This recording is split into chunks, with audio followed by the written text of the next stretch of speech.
सभी को प्रभु यीशु मसीह के पवित्र नाम से मैं इस आराधना में स्वागत करता हूँ।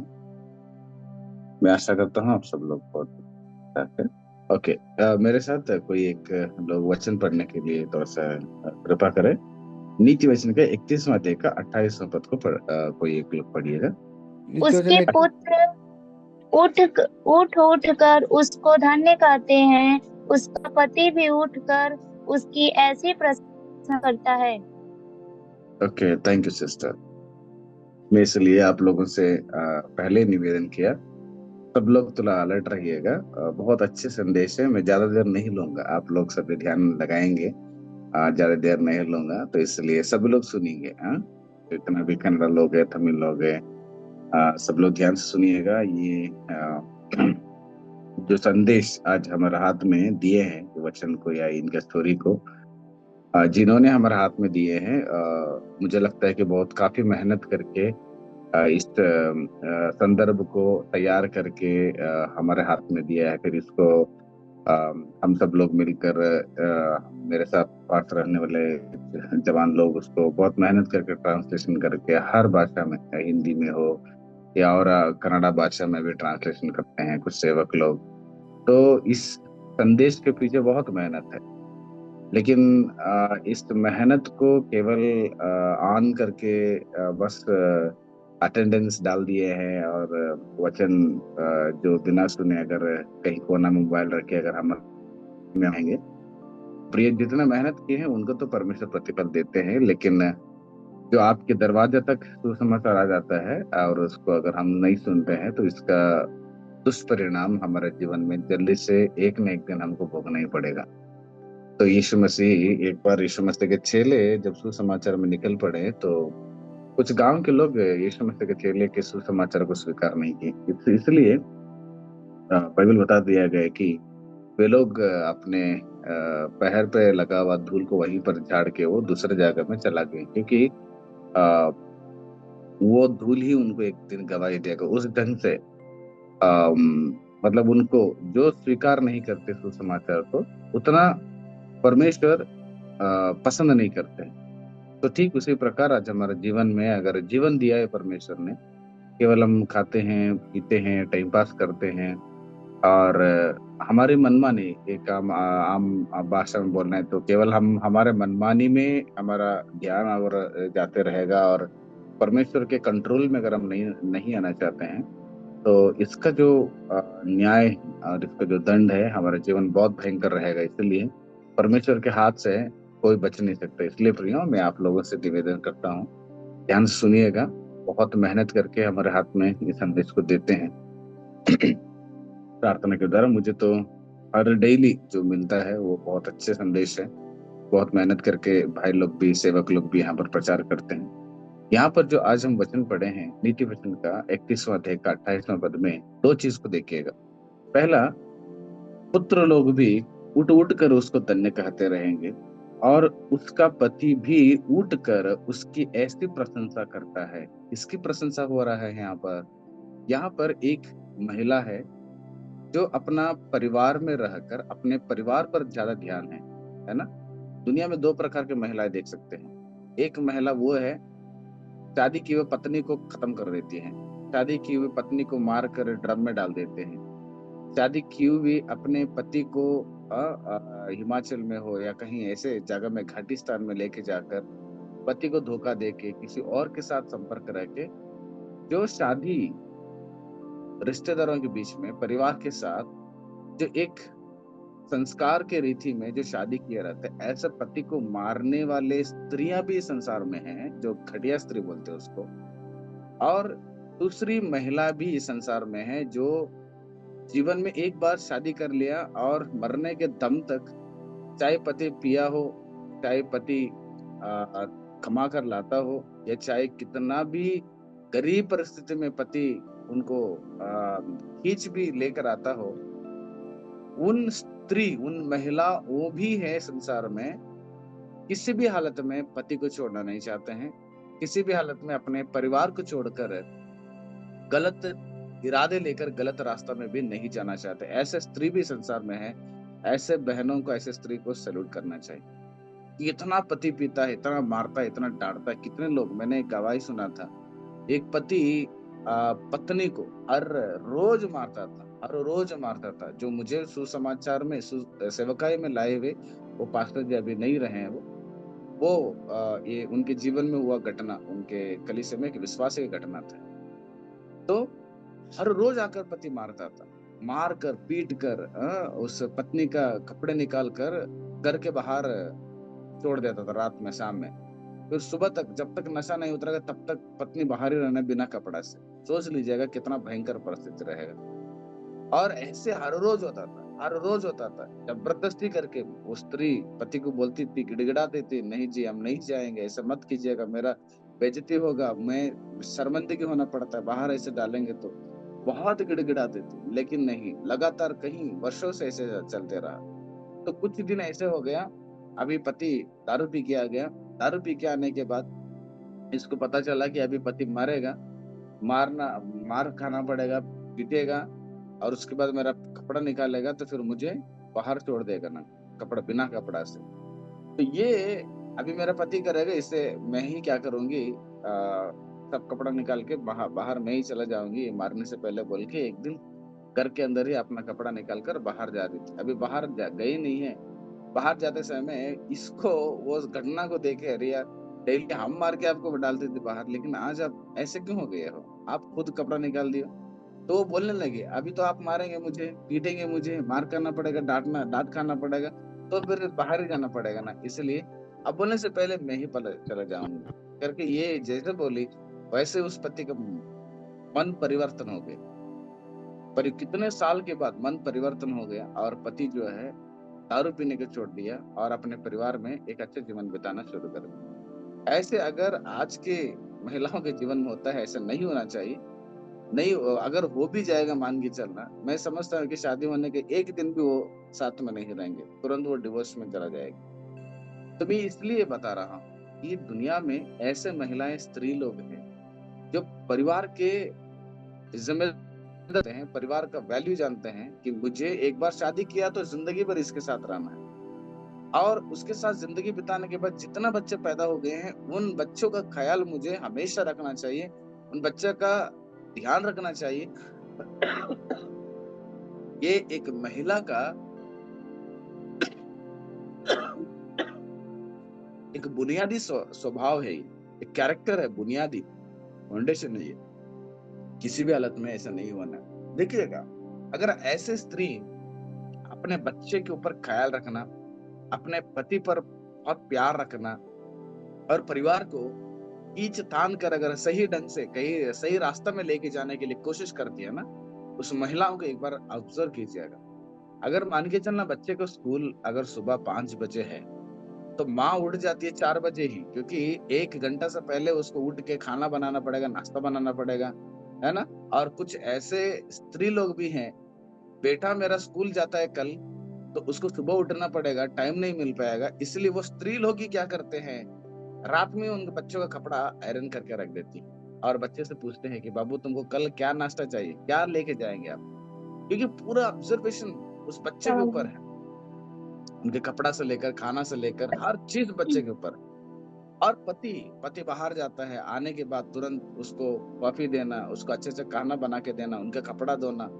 आप ये देखिएगा, एक अच्छे स्त्री लोग, मैंने बहुत लोगों को देखा हूँ, अच्छे स्त्री लोगों का ख्याल पति बच्चे, पति बच्चे, पति बच्चे, यही दो चीज में ज्यादा मन उनका लगा रहता है कि ये मेरा परिवार है, इस परिवार में मैंने आया हूँ, आई हूँ, और इस परिवार का ही जिम्मेदारी उठाना है, इस परिवार को मैं आगे लेके जाना करके ये महिला स्त्री लोग क्या करते हैं, बहुत मेहनत करते हैं। सोच लीजिएगा, ऐसे महिला लोगों को ऐसे करते करते काफी साल हो जाता है, उस पति उस महिला को कैसे वर्णन करता होगा, है ना। आपको पता है, मेरा पत्नी मैं जाते ही मुझे कॉफी बना के देती है, मेरा पत्नी मैं जाते ही मुझे घर पे कोई काम नहीं देना चाहती, मैं जाने से पहले ही खाना बना के रखती है। मेरा सिर दर्द होगा तो मेरा सिर दबाती है। मेरा पत्नी मुझे परिवार में बहुत हेल्प करती है, तकलीफ के समय में हिम्मत देती है, काउंसलिंग करती है मेरा पत्नी। तब ये जो बंदा है, जो पति है, कहीं अपने दोस्तों के साथ पास जाकर प्रशंसा करता है, मेरा पत्नी ऐसे, मेरा पत्नी। दोस्त लोग बोले, यार मेरा पत्नी मेरा बात ही नहीं सुनते हैं। अब ये बोलेगा नहीं, मेरा पत्नी मुझे इतना साथ देती है, मेरा बात सुनती है, और वो भी अच्छी अच्छी सलाह देती है, वो गलत सलाह नहीं देते हैं। ऐसे अच्छे पत्नी का वर्णन अच्छा पति करता है।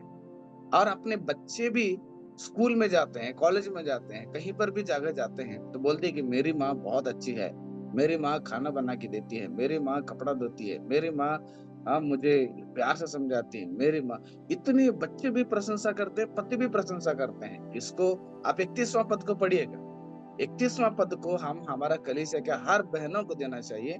ये खास करके एक महिलाओं के लिए बहुत बहुत जरूरत है। मैं 2008-9 के समय में इस अध्याय के बारे में एक पास्टर जी के द्वारा मैंने संदेश सुना, बहुत अच्छा। उसी दिन में इस अध्याय मेरे दिमाग में अटक गए। ये महिला लोगों के लिए बहुत जरूरत है मेहनत करने का, किस प्रकार से मेहनत करना है, कैसे मेहनत करना, हर चीज इस अध्याय में लिखी गई है। देखिएगा, पति और बच्चे दोनों अगर यहाँ पर पत्नी को प्रशंसा कर रहे हैं, उनके कामों को देखकर ही प्रशंसा करते हैं। बाइबल बताता है कि हम, यानी कि एक कलीसिया, एक विश्वासी जो है, हम यीशु मसीह के पत्नी हैं, है ना। हम यीशु मसीह के पत्नी हैं, फिजिकल नहीं है। हम यीशु मसीह को एक पत्नी की तरह एक रिश्ते में है। यीशु मसीह हमारा पति है, हमारा सिर है। तो ये जो कलीसिया, यानी कि हम और आप जो हैं, उस पति का कितना ख्याल रखते हैं, उस पति का विचार को हम हमारे जीवन में कितना लेकर चलते हैं, उस पति यानी कि यीशु मसीह के मार्गों पर कितना हम लोग आगे बढ़कर जीवन बिताना चाहते हैं, और उस पति यीशु मसीह का ध्यान हमारा मन में कितना अटका हुआ बताइए। और उस पति के साथ मेरी और आपका रिश्ता कितना करीब है, वो एक बार सोच के देखिएगा। हमारा जो रिश्ता है ना, एक पतिव्रता बोलते हैं ना, हमारा भारत देश में पतिव्रता स्त्री को बहुत ही तारीफ किया जाता है। बाप रे, बहुत पतिव्रती है, अपने पति के साथ बहुत अच्छे रिश्ता, बहुत अच्छे जिंदगी बिताती है, बहुत अच्छी औरत है। कई सारे लोग बोले देखो उस औरत को, देखो कितना अच्छा जीवन बिताती है, अपना पति को मुंह नहीं लगाती है, अपना पति के साथ लड़ाई झगड़ा नहीं करती है, अपना पति को जिद नहीं करती है, घर परिवार कितना ध्यान लगाती है, देखो थोड़ा सा सीखो करके। कई सारे लोग अच्छे औरत मतलब पत्नी को दिखा कर क्या करेंगे, लोग उनके पत्नी को समझाने के लिए कोशिश करते हैं। एक पतिव्रता जो स्त्री होती है, अपने पति के साथ बहुत पवित्र रिश्ता रखती है। वो अपना नजर भी किसी पुरुष के ऊपर नहीं दिखाती है। ठीक उसी प्रकार हमारा जो रिश्ते हैं, हमारा प्रभु यीशु मसीह यानी कि जो हमारा पति के रिश्ते में है, जो हमारा दुल्हा है ना, उसके साथ हमारा जीवन कितना पवित्र है बताओ। या हमारा नजर उधर उधर भटक रहा है, एक बार सोच के देखिएगा। हमारा रिश्ता ऐसा रहेगा तभी हमारा पति यानी कि हमारा यीशु मसीह हमारा तारीफ हर जगह में करने के लिए तैयार है। खास करके जब हम एक दिन मरने के बाद स्वर्ग के पास जाकर परमेश्वर का सिंहासन पकड़ा खड़ा हो जाते हैं, यीशु मसीह खुद बोलते दूतों के सामने, ये मेरा है, ये मेरा है। पिता के पास बोलेंगे ये मेरा है। और आप जो है, अगर ये शब्द को स्वर्ग में एक दिन सुनना चाहते हैं, तो इस पृथ्वी पर उस पति का ख्याल तुमको करना पड़ेगा। पति का क्या विचार है, पति क्या करना चाहता है, अपना परिवार बनाना चाहता है। पति अपना परिवार को बनाना चाहता है, पति अपने परिवार में अपने बच्चों को ग्रोथ करना चाहता है। लेकिन पति अभी फिलहाल स्वर्ग में होकर सारा इंस्ट्रक्शन हमें देता है, लेकिन हमें पत्नी होकर यहाँ पर रहने वाले यीशु मसीह के बच्चे को क्या करना पड़ेगा, ख्याल रखना पड़ेगा। आप कैसे ख्याल रखोगे? एक घटना यहाँ पर मैं आपको आज बताना चाहता हूँ। उनके नाम है कि मेरी मैकलिन करके। वो स्त्री यानी कि उस महिला एक प्रोफेशनल टीचर थी, ऑस्ट्रेलिया में, सिडनी में, कुछ जगह में, स्कॉटलैंड, ऑस्ट्रेलिया और स्कॉटलैंड में वो एक प्रोफेशनल टीचर थी, बहुत ट्रेन हुआ एक टीचर थी। वो 35 ईयर्स यानी कि 35 साल तक भारत देश में सेवा करने के लिए आई थी। जब सेवा करने के लिए आए, तमिलनाडु में एक जगह है सोलिंगपुर करके, वो तमिलनाडु में एक शहर है। उस शहर में वो बहन आती है सुसमाचार लेकर।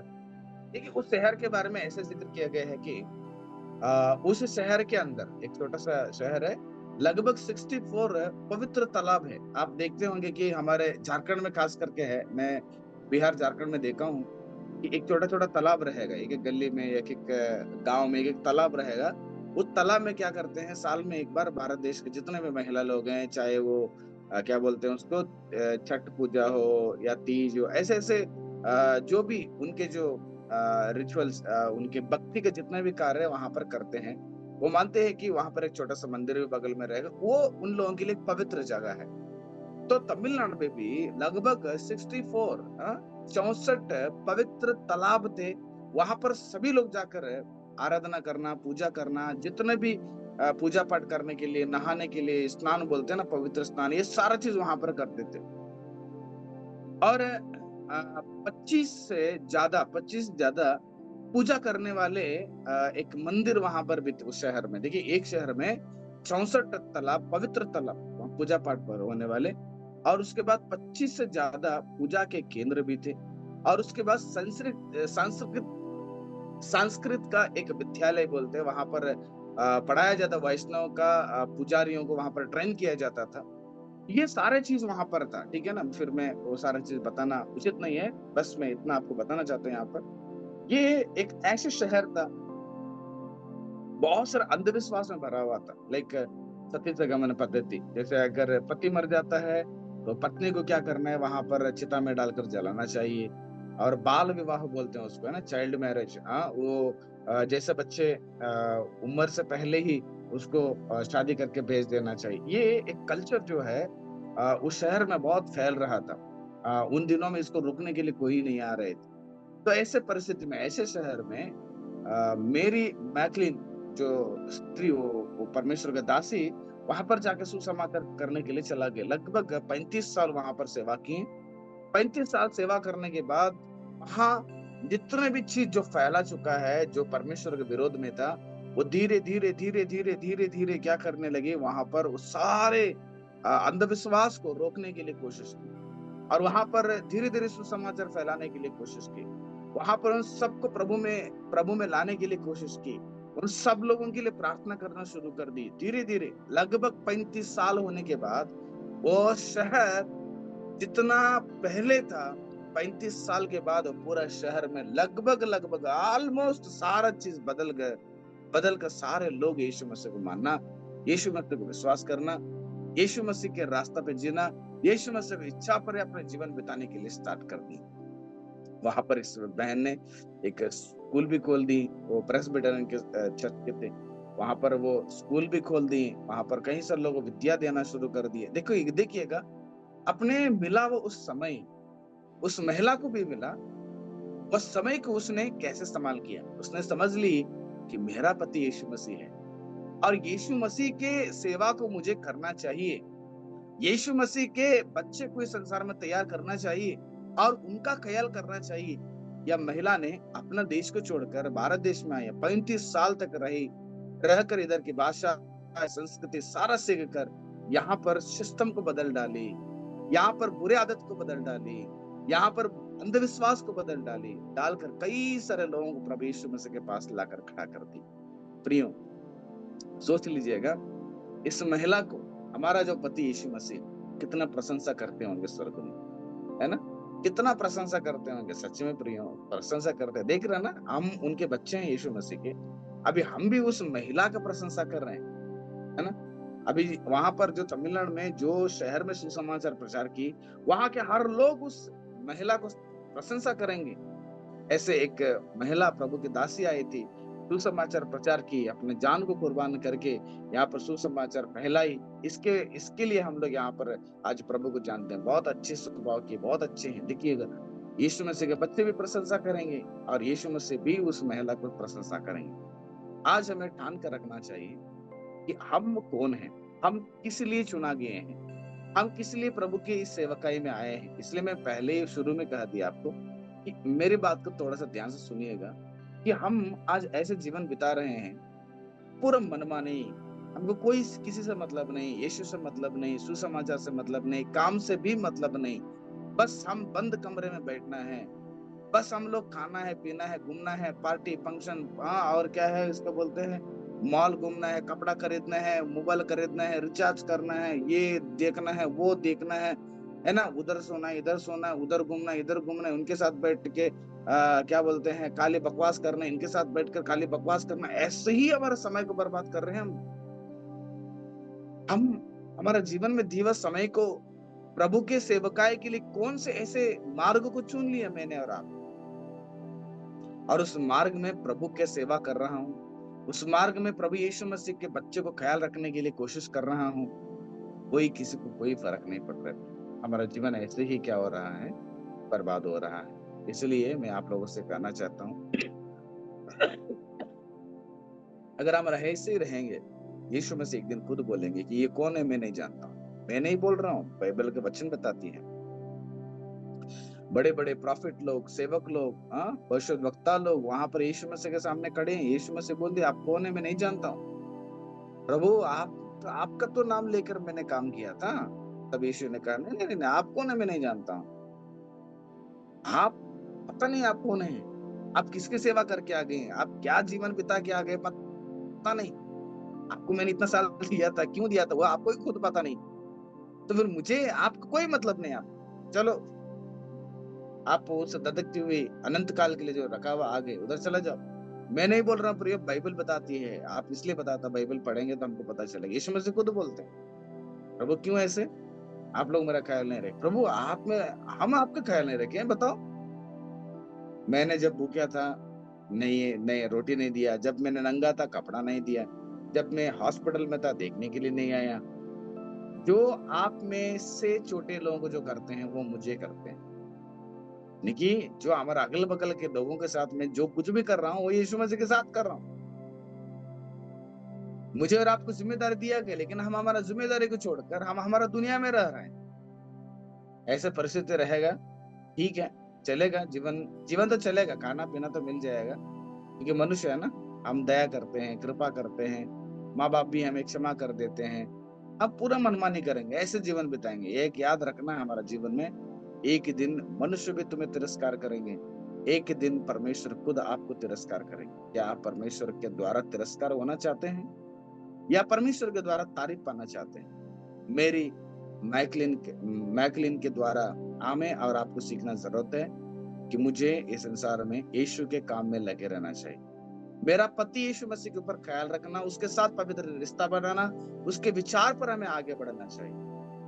और उस यीशु मसीह के बच्चे इस संसार में हैं और उन पर भी हमें ख्याल रखना चाहिए और उनका जरूरतों को पूरा करना चाहिए, उनके सही रास्ता में लेके जाना चाहिए। उनके ए टू जेड हर ख्याल को हमें रखकर आगे बढ़ना हमारे जिंदगी में बहुत जरूरत है। प्रभु इन वचनों के द्वारा आप सबको आशीष करें। आंखें बंद कर प्रार्थना करें। मैं चाहता हूं कि हमारे बीच में कोई एक लोग आकर प्रार्थना करें। ठीक है, हम लोग प्रार्थना करेंगे। धन्यवाद करते परमेश्वर, अभी तक तूने संभाला, इसे धन्यवाद परमेश्वर। इस जगह पे बैठ के परमेश्वर सुबह के समय में तेरे वचनों को सुनने के लिए मदद सहायता करे, इसे धन्यवाद परमेश्वर। जो वचन हम सुने परमेश्वर, उसके अनुसार हमारे जीवन को बिताने के लिए मदद सहायता कीजिए परमेश्वर, ताकि आने वाले दिन में परमेश्वर हम सब परमेश्वर तेरे स्वर्ग के राज में, तेरे सिंहासन में परमेश्वर एक अच्छे व्यक्ति होकर खड़ा हो सके परमेश्वर। धन्यवाद परमेश्वर। इस जो मीटिंग में जितने लोग जुड़े सभी को आपके हाथों में रखते परमेश्वर, सभी को आप संभाल लिया परमेश्वर, सभी को आप आगे का जीवन जो है परमेश्वर उसमें चलने के लिए मदद सहायता कीजिए परमेश्वर, ताकि हर एक लोगों के द्वारा तेरे सेवा का हो सके परमेश्वर। धन्यवाद के साथ ये प्रार्थना यीशु मसीह के नाम से मांगते हैं, आमीन।